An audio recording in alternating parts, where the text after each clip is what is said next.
Hello दोस्तों, एक बार फिर से आप सभी का बहुत बहुत स्वागत है हमारे यूट्यूब चैनल टेक्निकल इंग्लिश ज्ञान में।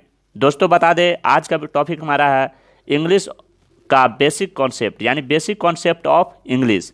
इंग्लिश का बेसिक कॉन्सेप्ट आज का इस वीडियो में बताने वाला हूँ। जैसे कि यहाँ पे लिखा गया है कि write capital letter, write small letter, इसमें कई सारे टॉपिक ऐसे आते हैं, उसके बारे में आगे आपको चर्चा करूँगा। तो फिलहाल उससे पहले मैं आपको बता दूँ कि इंग्लिश क्या है। दोस्तों, English is an international language. English जो है इंटरनेशनल लैंग्वेज है, यानी एक तरह से कह सकते हैं हम जिस तरीके से हिंदी पढ़ना लिखना सीखते हैं उसी तरह से इंग्लिश भी सीख सकते हैं। इस पे मैंने एक शायरी बनाया है जिसको मैं आपको आपके साथ शेयर करना चाहता हूँ। कोई भाषा कठिन नहीं, यह तो मन का भ्रम है।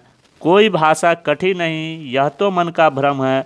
पढ़ो कम, चिंतन ज़्यादा, लिखो हरदम। परिश्रम मन से सदा करो, शेक्सपियर बन जाओगे।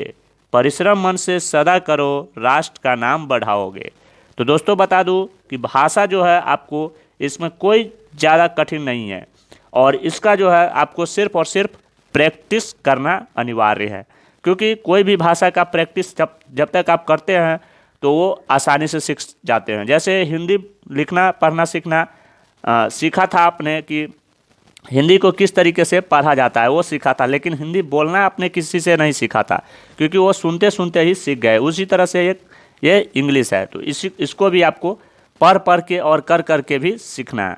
तो यहाँ पे जैसा कि लिखा गया है कि राइट कैपिटल लेटर, यानी कैपिटल लेटर में बड़े ABCD को कहते हैं, जिस पे मैंने ऑलरेडी एक प्रॉपर वीडियो बनाया है। उसका लिंक आपको डिस्क्रिप्शन में मिल जाएगा या आई बटन में मिल जाएगा, जाकर आप देख सकते हैं। दूसरा जो टॉपिक है मेरा राइट स्मॉल लेटर, इसके बारे में दोनों के बारे में चर्चा किए हैं उस वीडियो में, तो आप जाकर वहाँ से देख सकते हैं।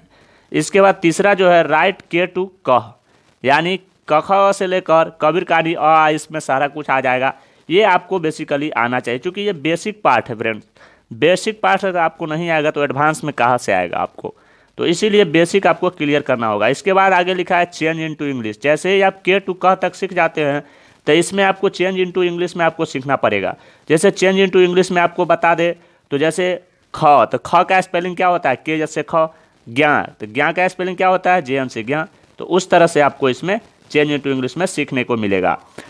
पांचवा जो टॉपिक है मेरा राइट वर्ड मीनिंग ऑफ ए, यानी ए से जो है वर्ड मीनिंग आपको लिखने आना चाहिए। जैसे ए से लेकर जेड तक टोटल 26 लेटर है, 26 लेटर से कम 10-10 वर्ड मीनिंग आपको आना चाहिए लिखने। इसके बाद छठा नंबर टॉपिक मेरा है राइट 10 एनिमल्स नेम, यानी 10 जानवर के नाम आपको आना चाहिए लिखने। इसके बाद राइट 10 फ्रूट्स नेम है, राइट 10 विलेज नेम है, राइट 10 सिटी नेम है, राइट 10 वेजिटेबल्स नेम है, राइट 10 डिस्ट्रिक्ट नेम है, राइट योर एड्रेस। अब इसके बाद इतना सारा जो आ जाएगा आपको, तो अब आपको कोशिश करना है कि अपना एड्रेस किस तरीके से हम इंग्लिश में लिखें, यानी एड्रेस का मतलब होता है पता। अपना पता किस तरीके से आप लिख सकते हैं।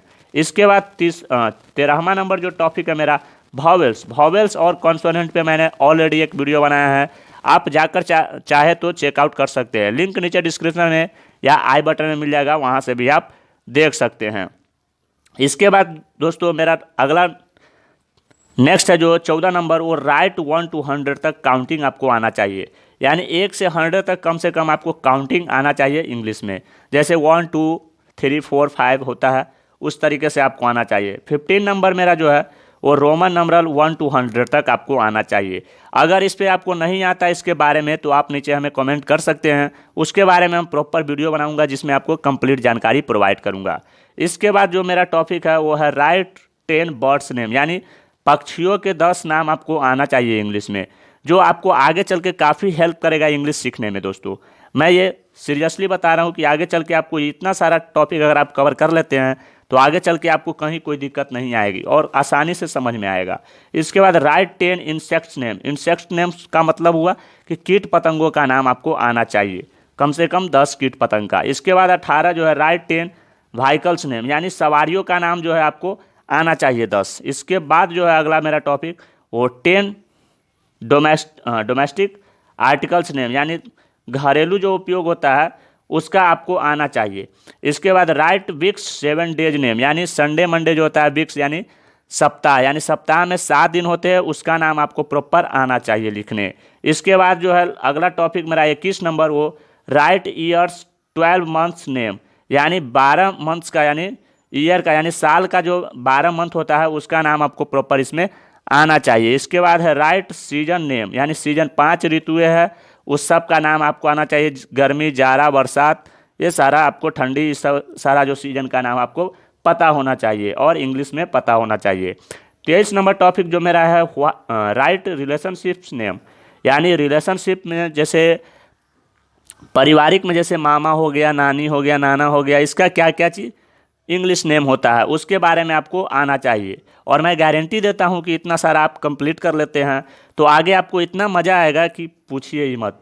इसके बाद जो है 24 number right parts of bodies name, यानी शरीर के अंगों के नाम जो है आपको आना चाहिए। और राइट फ्लावर्स नेम, इसमें कई सारा right 10 names, 10 girls name, right 10 boys name, इसमें कई सारे ऐसे टॉपिक आ जाते हैं। तो आप सिटीज नेम आ गया, डिस्ट्रिक्ट नेम आ गया, कई सारे ऐसे टॉपिक आ जाएंगे इसमें राइट में, तो आप इसको कवर कर सकते हैं। इसमें मैंने 25 ही टॉपिक बताए हैं। अगर आपको इसके बारे में कंप्लीट जानकारी चाहिए किसी टॉपिक पे, जैसे राइट 10 व्हीकल्स नेम हो गया, यानी सवारियों का नाम आपको नहीं पता है, राइट 10 डोमेस्टिक आर्टिकल्स नेम नहीं पता है, राइट 10 रिलेशनशिप्स के बारे में नहीं पता है, पार्ट्स ऑफ बॉडीज नेम के बारे में नहीं पता है, फ्लावर्स नेम्स के बारे में नहीं पता है, तो आप हमें नीचे कमेंट कर सकते हो। उस पर प्रॉपर वीडियो बनाकर आपको कंप्लीट जानकारी प्रोवाइड कराई जाएगी हमारे चैनल के माध्यम से। तो आई होप ये जानकारी आपको जरूर पसंद आए होंगे। जानकारी पसंद आए तो वीडियो को लाइक कीजिए और चैनल में नए हैं तो चैनल को सब्सक्राइब कर लीजिए, क्योंकि इसी तरह का अपडेट हमारे चैनल के माध्यम से मिलता रहेगा और इस पे आपको ग्रामर की कंप्लीट जानकारी प्रोवाइड की जाएगी। अगर ग्रामर से रिलेटेड कोई भी जानकारी इन्फॉर्मेशन चाहिए तो आप हमें नीचे कमेंट कर सकते हैं।